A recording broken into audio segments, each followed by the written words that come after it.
Yeah, you're on the Hillbilly Voodoo channel.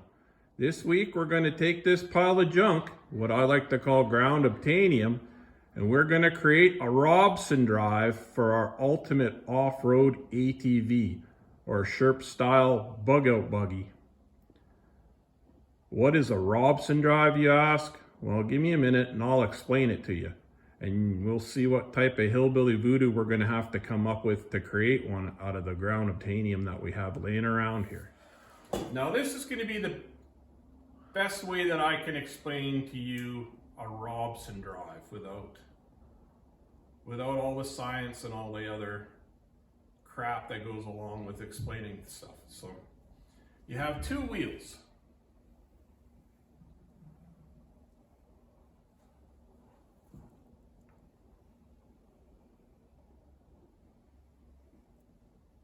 Say like on the back of a semi-truck.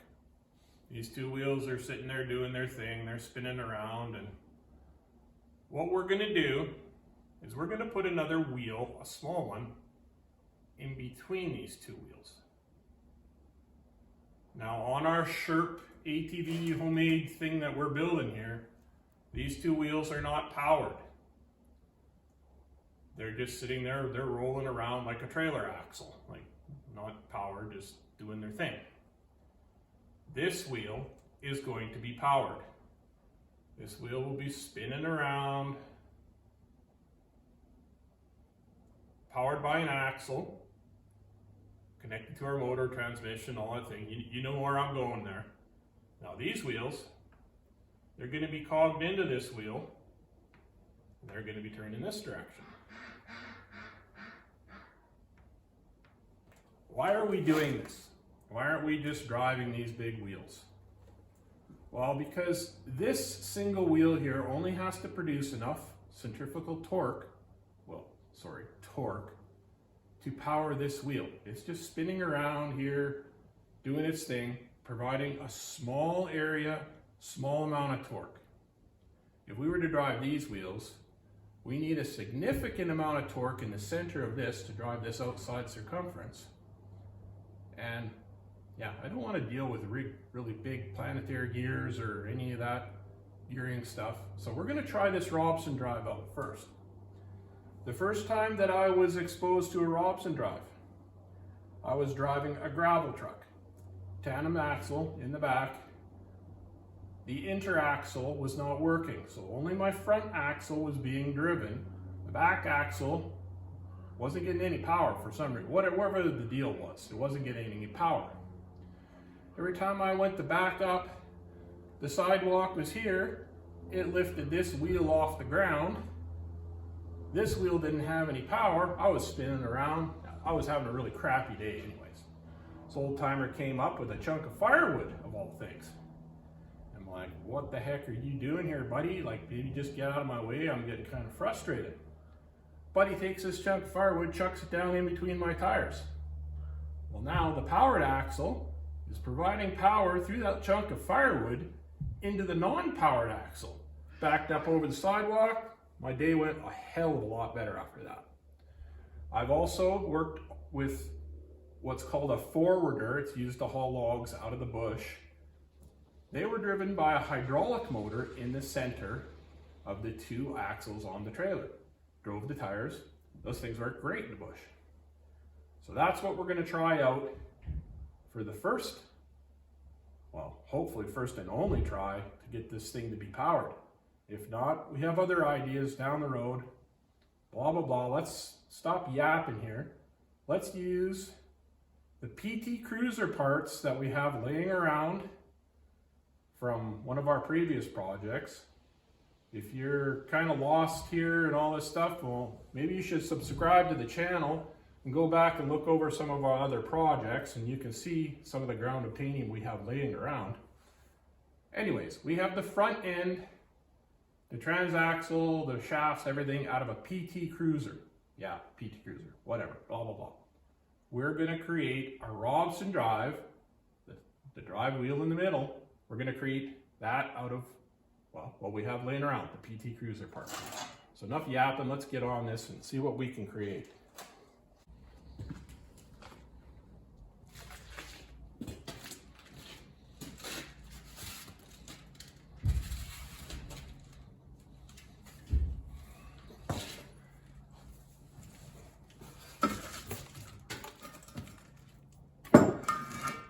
So now that I've probably more than thoroughly confused everybody with all my incessant babbling and little my doodling and stuff, this is the front hub assembly, knuckle, brake, all that stuff off of the PT Cruiser. Now we have to do a bunch of measuring. We have to mount that in this general area here. And then we have to have our log, more or less, our chunk of firewood. It's got to go through here, in between these two tires, and it's got to spin around and drive these two tires. So I'm going to do a whole bunch of measuring, and I have a bunch of the tubing left from this frame. I'm going to mount this, or start mounting this whole wheel assembly type thing here, whatever we're going to call this. We're going to mount this right here. I think I'm going to do all my measuring off of this side because the tires and everything are here. And then I'm going to go over onto that side and actually start building it because the tires aren't in the way. That kind of sounds like a good idea to me. So I won't be able to measure and film and make any sense of any of this with you on camera. So I'll bring you guys back here in a second and we'll see what we got to do here. Or you probably just don't want to watch me doing a bunch of measuring. That's probably the bottom line. Now that I got a rough idea of where everything needs to be, I'm going to, this is the back side of our wheel knuckle assembly front end part stuff. This is where the ball joint used to attach, and up here is where the strut used to attach. So we're going to use as many of these mounting points. That's where the steering attached, tie rod. So we're going to use as many of these mounting points as we can because they obviously held the wheel on the car, so they should hold the wheel on our ATV thing, Sherp here. So I'm going to make a stud that goes in here that looks just like the end of a ball joint so that we can squeeze it and bolt it, and then we'll make our bracket mounting things come off of that. And we'll get it mounted on the frame with that, figure out how that's all going to work, and then we can go from there. Get it all squared up, plumb and level and straight on the frame, and then we can build all the rest of the stuff around it. Make sure that we have enough room for the CV shaft to go through. Yeah, all that good stuff. So I'm going to go and machine a pin that'll go in here, and then we'll go from there. Well, I got our little pin made here, and I had the camera all set up, and I was totally filming while I was, making this pin, but except for the part where I forgot to actually turn the camera on. Can't say that I'm all that good at this whole YouTube stuff yet, but anyways, pin goes in there like that. It's a really tight fit, so this will have to be spread apart to pop it in there. So let's go cut some of this square tubing that we have left over here for the height that we need, because I'm going to angle it and put a little notch in it so if it's over the frame, sticks out to where we need it to. I'll weld that pin into the top there, stick it on the frame, and then we can mount this knuckle, whatever this thing is called. We'll call it our wheel assembly. So we can mount this assembly on the frame and start deciding what other bracing and such we need to hold all this in there, or at least to get it to a point where we can mount everything else and figure out how everything else is going to go. So let's stick this together on the frame and see what kind of nightmare we've created for ourselves. So we're on the other side of the frame here now. With, you can see the tires are over here on this side, and we're over on this side because it's easier to work without the wheels in the way. But you can see we cut ourselves a chunk of that leftover piece of frame, And then I took another piece of steel and doubled it up on the top so that it's, well, thicker and stronger. And we made that little pin that went through the bottom to replace our ball joint. The pin goes through, it's cinched up.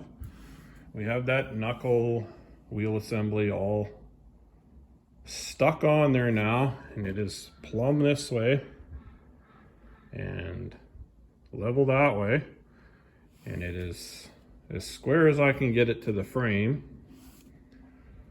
So we can start building off of here now. Now I've just kind of loosely stuffed that CV joint back in there so that we can make sure that whatever we build around this is not going to interfere with this. It's not going to move at all, but yeah, at least it's in there and we'll be able to remove all that. So what I have to do now is somehow build this up so that we can capture the top mount that the old strut used to mount on.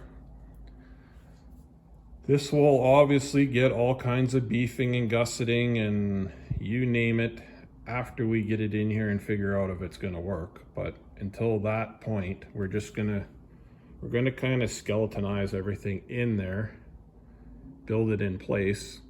While we're building it in place, we're going to build two of everything so that we can build the same thing over here when the time comes. So the next part I'm going to do here is cut some more tubing.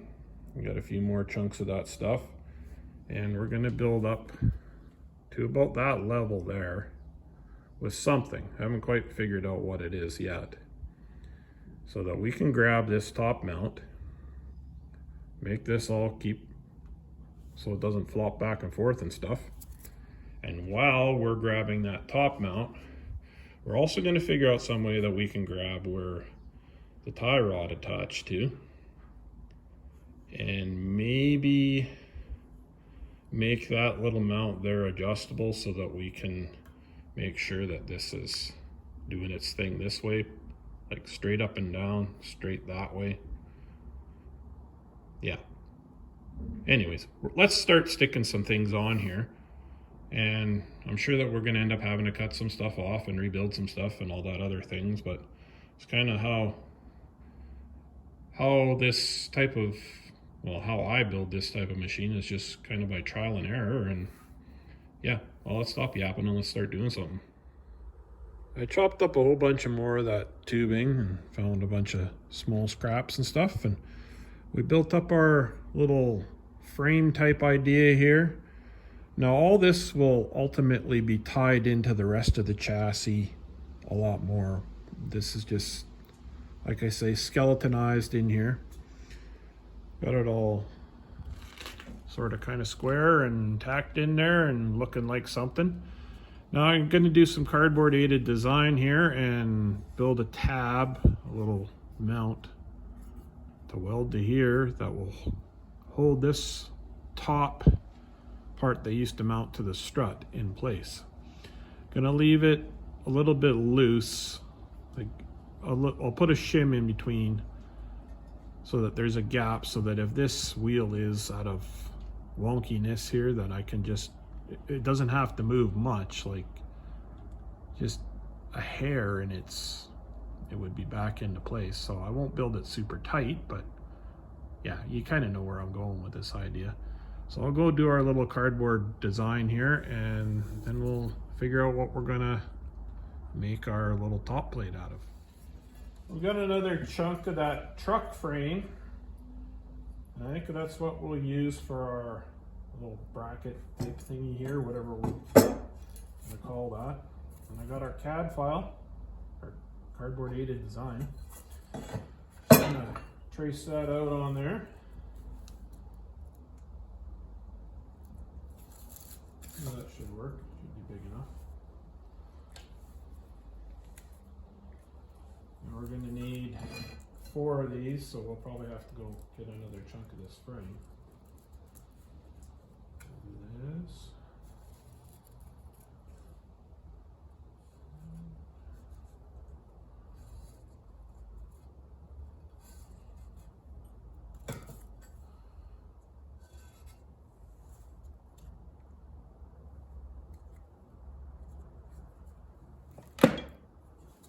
center punch.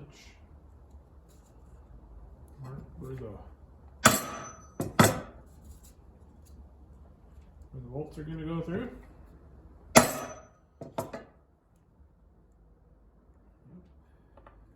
Go chop that out with the angle grinder, drill some holes, and well, they're in there.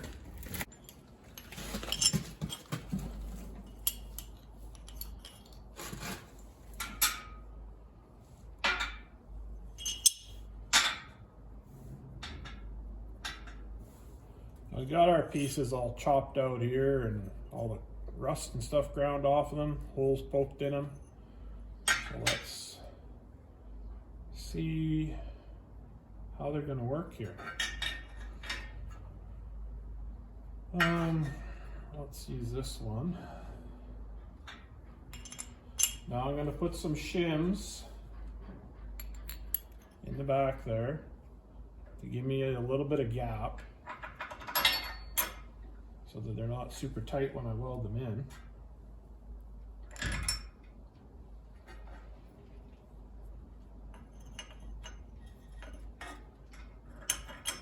Hey, look at that.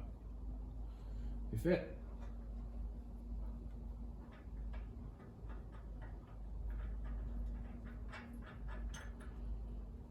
Tighten that up fairly snug, but not crazy tight. And that bolt in there.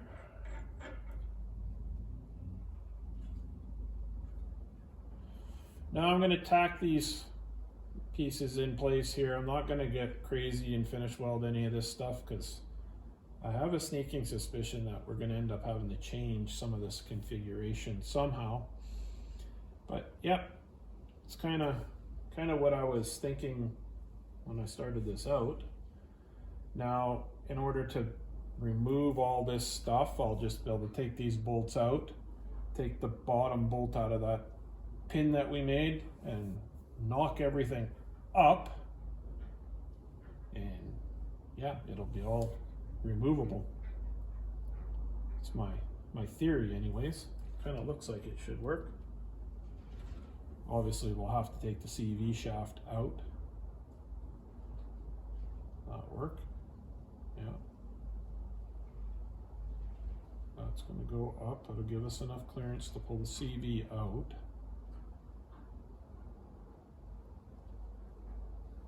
Yeah, hopefully that'll work.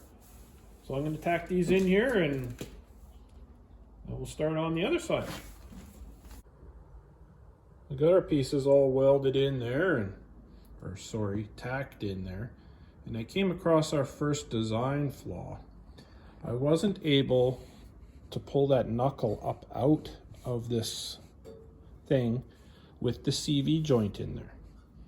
There wasn't enough clearance back here, so I had to notch this out and up. So now I can still have the CV joint in the hub and lift it up high enough to clear that pin. So that was one design flaw. That's fixed. Now I built the other side exactly the same, gave me the clearance and everything in there so that I can take that knuckle, spindle, all that stuff, lift it up with the CV joint still in there, and it clearances. But after putting this all together on this side with the tires on here, I don't have a huge amount of clearance here. My thumb's an inch wide and it won't jam down in between the brake caliper and the tire. Now, I'm not thinking that's going to be enough clearance. Why? Because these tires are friggin' huge, and I bet you they're not round, and I bet you when they go lower on air pressure, they're gonna spread out a bit and wander around. So I think I'm gonna have to rethink how this is all stuck together here. Now, the easiest thing for me to do would move all this an inch this way. So this side would be hanging off of here an inch, I would have to notch this an inch deeper. So it would be hanging off an inch more. And that would give me an inch more clearance over there, which I figure 1 3/4 inches, 1.5 inches, whatever. That should be plenty of clearance. These tires are going to be cut down quite a bit when I do the grooving and modification and everything of them, so we'll lose some space there. But I'm thinking that maybe while this is all easily accessible, and before I have to modify the CV shafts, because they're going to have to be custom length, yeah, I best do this now. I'll lose, like I say, an inch in here, but I'll gain an inch out there.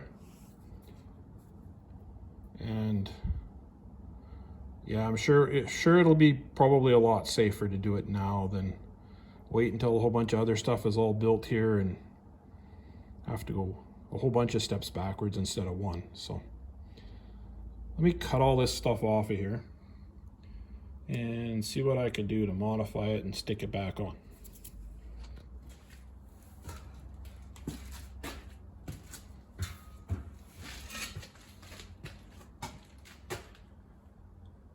I'm going to do what I can to cut the tacks off of here without damaging it too much and having to rebuild everything.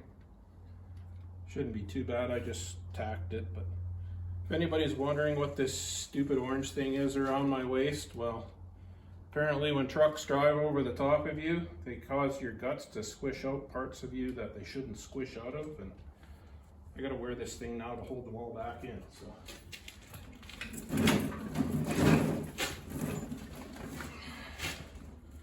So yeah, that's that.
I got those pieces removed there now. Now my theory is if I notch this back 1 inch more, then it'll be slid on 1 inch farther in, and that will give me 1 inch more clearance on the tires, which will be about 2 inches total. Hoping that'll be enough. I guess if it's not enough, then I can always, when I rebuild my rims, I can change the back spacing on the rim, but yeah, that's my theory. So I'm gonna chop this back 1 more inch, stick all this stuff back on here, and see what we come up with. I chopped all that stuff back 1 inch, welded it back on there as you can see, moved the upright piece in 1 inch, tacked it back on there, got her all put together. Did the same thing over here. Moved it in 1 inch. You see it's hanging off the back here now, but this is all going to be gusseted and braced, and all kinds of other stuff's got to go in here yet, so don't be all freaking out about this. It's just kind of our trial and error process here. So now that we got all that moved back, We got, well, quite a bit of clearance there now. We'll go with 3 fingers, so yeah, it's pretty close to 2 inches. Feeling a hell of a lot better about that. Yeah, I can't see anything really rubbing there now, and especially seeing as how these tires are going to be modified and cut back quite a bit, and that kind of stuff should have plenty of clearance. So I think we're going to leave this video here on a good note. Stop while things are going in the right direction instead of stop while they're going in the wrong direction. And I have to go and poke all my guts back in my gut hole and go stack some firewood. So till next time, guys, use what you got to make what you want, and I'll see you later.